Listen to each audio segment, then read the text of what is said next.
여러분께서는 지금 함께하고 계신 시각 5시 44분입니다. 한 주간 전 세계 곳곳에서 일어난 주 이슈들 정리해보는 시간인데요. 동의대 아시아개발연구소장 김태환 교수 전화 연결해보겠습니다. 교수님 안녕하십니까? 예, 안녕하세요. 네, 오늘은 당연히 이 이야기부터 해야 될 것 같습니다. 예. 도널드 트럼프가 미국 45대 대통령의 당선이 확정이 됐죠. 네. 교수님 좀 예상하셨나요? 상식적인 사람은 예상하기 쉽지 않았을 겁니다. 미국 지식인들도 난리가 났습니다. 지금 보니까. 그러니까 애초에 언론에서도 플로리다에서 사전투표가 많았다. 그래서 클린턴이 유리할 것이다. 이런 분석이 있었는데 어떻게 이렇게 영화 같은 역전이 가능했을까요? 그래서 미국 지식인은 지금 인터넷에 올라온 걸 보니까 미국인이 보지 못하는 미국이 있다. 그렇게 표현도 하던데. 네.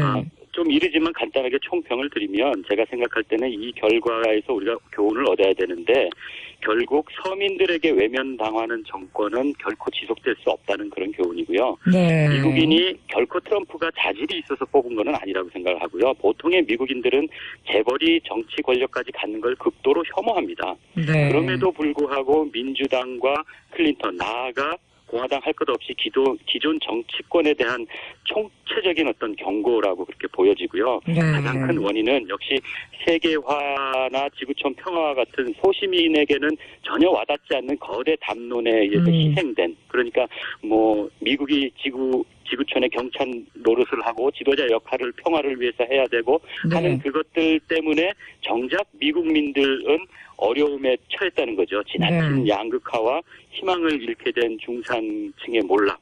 이런 것들이 바로 이런 결과가 나온 것이 아닌가 그렇게 생각을 합니다. 네. 예를 들자면 아버지가 밖에서 열심히 나란 일도 하고 많은 좋은 훌륭한 일을 하지만 정작 가정의 가족들은 너무 소홀했다는 거거든요. 네. 그렇게 표현할 수 있겠습니다. 정말 적절한 예시를 들어주셨네요.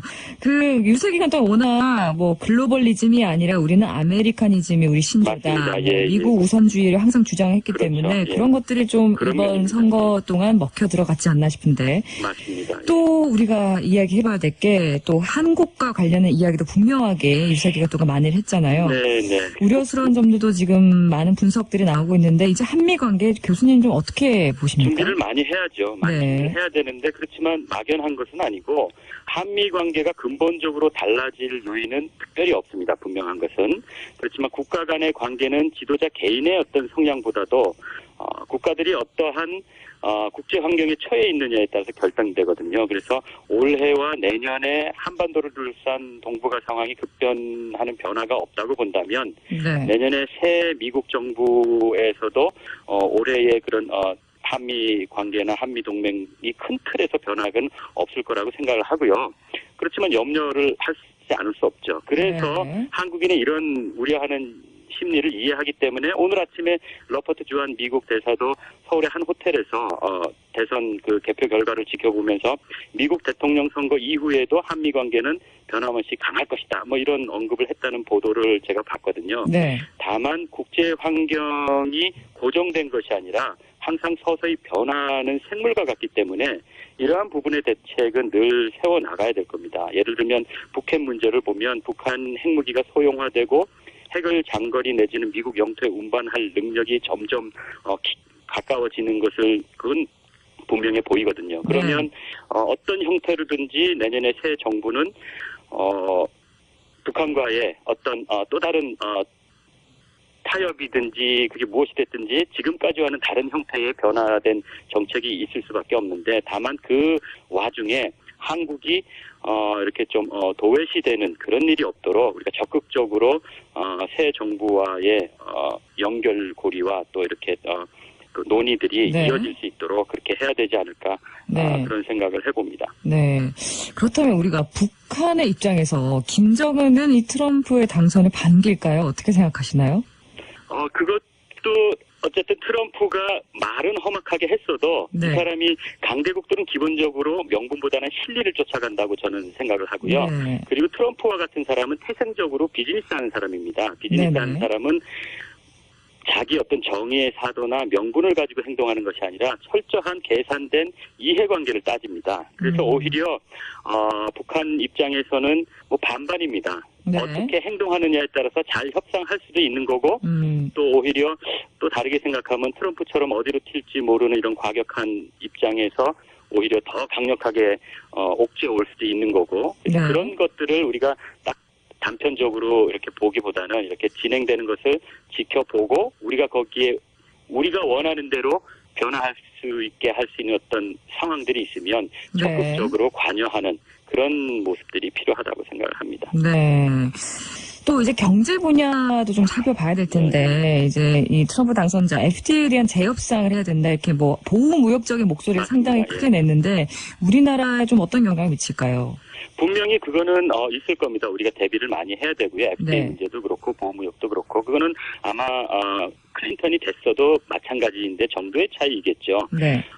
그렇기 때문에 우리가 이제 단순히 미국과의 어떤 우방이라는 그런 차원이 아니라 무역에 있어서도 어떤 그 수출을 다변화한다든지 각종 분야에서의 어떤 경쟁력을 키우는 그런데 더 이렇게 적극적으로 노력을 해야 되겠고요.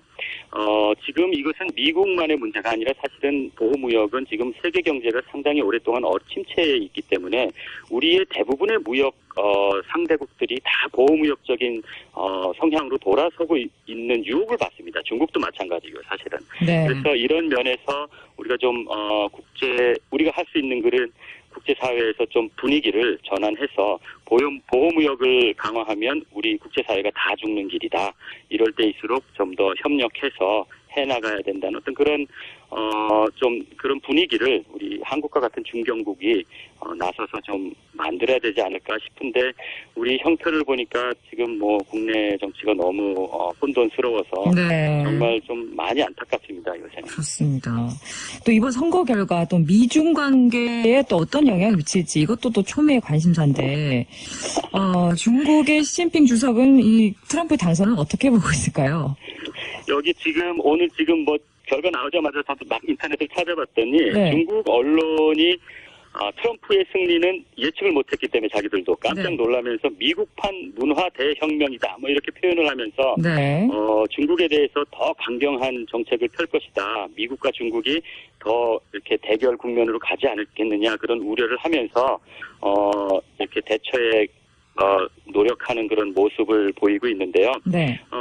아마 그런 면이 있을 겁니다. 트럼프가 왜냐하면 트럼프의 핵심은 미국 국민들의 이 마음을 얻은 그 핵심은 바로 미국 국민들의 원하는 바를 이렇게 자꾸 가려운 부분을 긁어줬다는 거거든요. 네. 거창하게 세계 질서가 어떻고 세계의 어떤 무슨 정의가 어떻고 그런 것보다도 미국 국민들이 힘든 거. 네.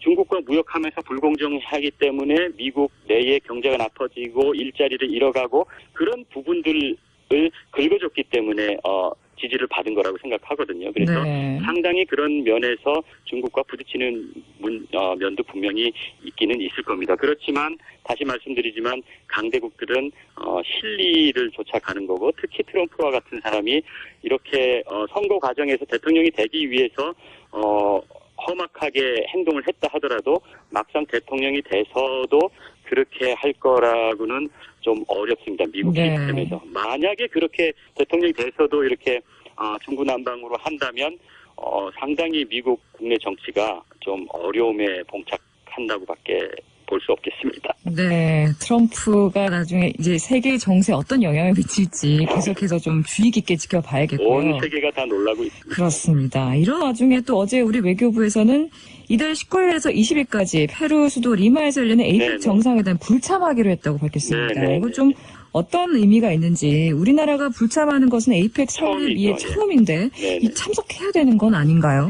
제 생각에도 이렇게 안보적으로 이렇게 강대국 주변이 급변해 갈수록 또 특히 이제 보호무역 얘기가 나올수록 이런 다자간 국제 어떤 협의체나 이런 논의하는 데에 적극적으로 참석해서 아까 말씀드렸다시피 이럼에도 불구하고 국제사회가 제대로 다 공생하려면 네. 보호무역을 지향해야 된다는 그런 분위기를 중견국인 대한민국과 같은 중견국이 좀 해줘야 된다고 생각을 하거든요. 네. 그런데 참여하지 못하는 거에 대해서 상당히 좀 저 입장에서는 뭐 이렇게 좋게 네. 보기가 좀 어려운 입장입니다. 네. 참, 그리고 앞으로 또 중국 어선이 우리 해경의 네네. 불법적 단속에 폭력적으로 저항을 하면 이제 공용하게 사용하는 선조치 후 보고 원칙을 적용하겠다는 보도가 어제 네네. 있었는데요. 이게 좀 조치가 생기고 난 다음에 중국의 불법 적이 좀 줄어들 수 있을까요? 아무래도 단기적으로는 충격 효과가 있으니까 좀 줄어들겠죠. 그렇지만 이것은 아주 좀 구조적인 문제가 있거든요. 그래서 중국 당국이 불법 조업하는 것을 좀 적극적으로 좀 지도해서 그렇게 하지 못하게 하고 또 이렇게 단속에 폭력적으로 대응하지 않아야 된다는 어떤 중국 어민들의 의식이나 중국 당국의 어떤 협조가 없으면 근본적으로 해결되기는 쉽지 않을 거라고 생각을 합니다. 이게 얼마 전에 이렇게 공용화기를 사용해서 상당히 효과를 봤다고 할 수도 있지만 네. 그 좀 부작용도 있거든요. 중국 정부에서 상당히 강력하게 항의를 했고 또 이런 일이 되면은 예기치 못한 사태가 발생할 확률도 또 높아지는 거거든요. 네. 중국 어선이 침몰한다거나 인명 피해가 나오면 또 다른 국면을 맞기 때문에 네. 상당히 신중하고 하여튼 중국 당국과 협의를 많이 해야 될 그런 부분이라고 생각을 합니다. 네, 참 그동안 어려운 문제입니다. 맞아요, 정말 어려워. 그동안 불법 조업하는 중국 어선들 때문에 우리 해경 숨지고 침몰하는 사건들이 너무 많았는데 좀 중국과 협의를 원만하게 좀 잘해서 앞으로 이런 일이 좀 없었으면 좋겠습니다. 예, 어민들의 피해도 큽니다. 네, 그렇습니다. 오늘 말씀 여기까지 듣겠습니다. 감사합니다. 예, 감사합니다. 네, 지금까지 동의대 아시아개발연구소의 김태환 교수와 함께했습니다. 부산은 지금 저희는 내일도 오후 5시 10분에 다시 찾아뵙겠습니다. 지금까지 아나운서 이지연이었습니다. 감사합니다.